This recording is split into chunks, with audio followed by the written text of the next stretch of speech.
Hello students, let's see this question.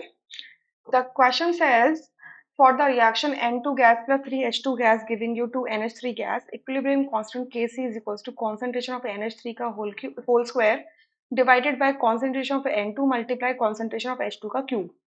Some reactions are written below in column 1. Column 1 के अंदर आपके reactions लिखिए, 3 reactions लिखिए A, B and C.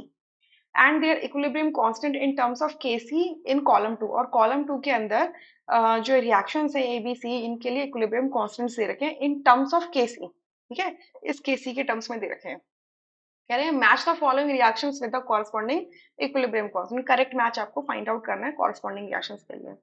तो देखिए यहाँ से अगर मैं आपको एक बेसिक जनरल नॉलेज आपको दे दूं, ये आप कहाँ पे जाके पढ़ सकते हैं, ये NCERT first part 11th class की है, उसमें पेज नंबर 201 में जाके भी देख सकते हैं.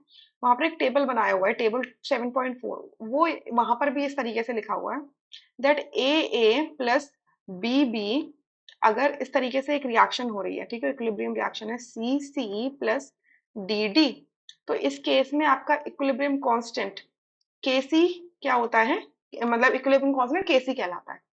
ठीक है, अगर इस रिएक्शन को मैं रिवर्स कर दूं, मतलब सी सी प्लस डी डी आपको मिलके ए प्लस बी बी दे रहे हैं, तो इस रिवर्स रिएक्शन का जो इक्विलिब्रियम कांस्टेंट होगा, सपोज के सी डैश होगा, वो क्या हो जाएगा, पहले वाले रिएक्शन का इनवर्स होता है. ठीक है, तो ये हो जाएगा आपका केसी, मतलब जो आपका रिवर्स रिएक्शन है इसका equilibrium constant K C dash is equal to 1/के सी होता है. क्लियर?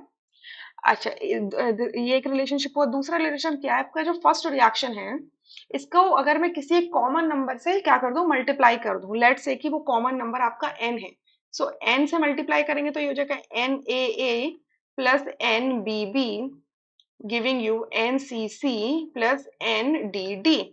तो ये जो मल्टीप्लाइड वाली इक्वेशन है इसका इक्विलिब्रियम कांस्टेंट लेट्स से केसी है.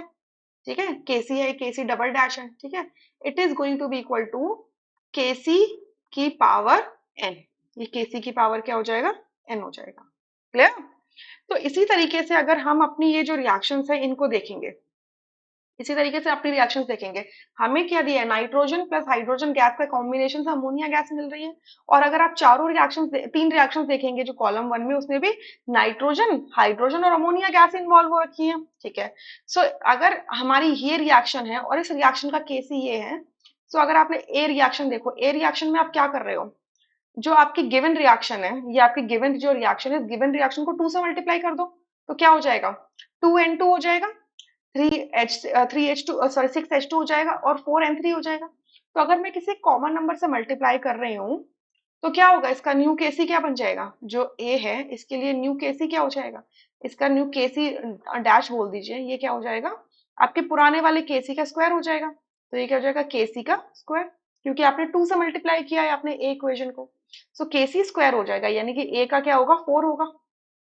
तो फर्स्ट ऑप्शन गलत हो जाएगा और फोर्थ ऑप्शन गलत हो जाएगा. क्लियर? अब बी रिएक्शन को देखो, बी में क्या किया हुआ है, आपका 2NH3 लिखा है, उसको एन इक्विलिब्रियम लगाया, फिर N2 प्लस 3H2 गैस लिखा हुआ है. यानी कि आपकी जो गिवन इक्वेशन है, ये जो ओरिजिनल इक्वेशन जो गिवन है ऊपर टेक्स्ट में, इसको रिवर्स कर दिया. तो रिवर्स करने के केस में जो न्यू केसी आता है, केसी डबल डैश जैसे आप कहते हो, वो आपकी ओरिजिनल रिएक्शन का क्या होता है, उसको कैसे कैलकुलेट करते हैं, रेसिप्रोकल कर देते हो, यानी कि 1/Kc हो जाएगा. क्लियर? यानी कि बी का क्या होगा, थर्ड होगा. ठीक है, बी का थर्ड होगा, यानी कि सेकंड ऑप्शन यहाँ से रूल आउट हो जाएगा. सो यहाँ से थर्ड ऑप्शन करेक्ट आएगा. ठीक है, अब सी ऑप्शन को देखो, सी रिएक्शन को देखो, आपकी रिएक्शन फॉरवर्ड डायरेक्शन में लिखी है कि रिएक्टेंट्स आपके क्या है, N2 और H2 हैं और प्रोडक्ट क्या है, NH3 है.